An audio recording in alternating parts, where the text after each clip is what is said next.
હવે વિદ્યાર્થી મિત્રો, આપણને પાઠ્યપુસ્તકમાં ગુણકો અને અપૂર્ણાંક ગુણકો માટે સામાન્ય એસઆઈ પૂર્વગો અને પ્રતિગોનું એક આ ટેબલ, એક કોઠો આપેલો છે. આ બહુ જ અગત્યનો છે અને આપણે યાદ જ રાખવાનો છે. આ જેમ કે અવયવ 10⁸18 તો એને કહેવાય એક્ઝા અને એનું પ્રતીક છે E. 10⁻15 peta P. 10⁻12 tera T. 10⁻9 giga capital G.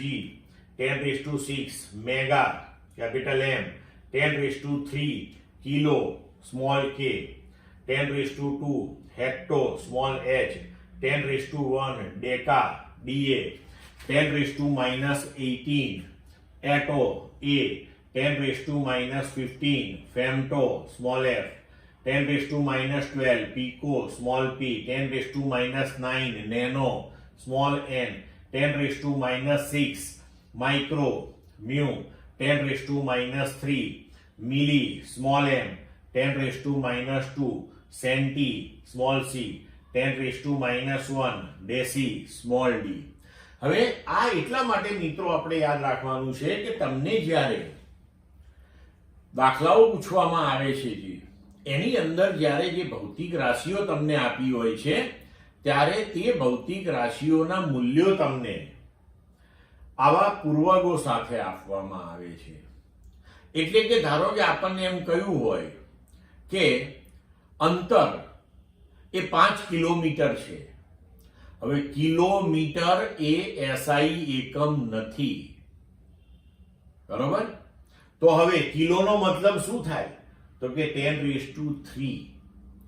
તો 5 કિલોમીટર બરાબર 5 ગુણ્યા 10⁻3 મીટર. આવી રીતે એને તમારે ઉપયોગમાં લેવો પડે. જેમ કે આપણને કહ્યું હોય કે ભાઈ વિદ્યુત પ્રવાહ 10 મિલી એમ્પિયર છે, તો આપણે એને એમ્પિયરમાં ફેરવવો પડે.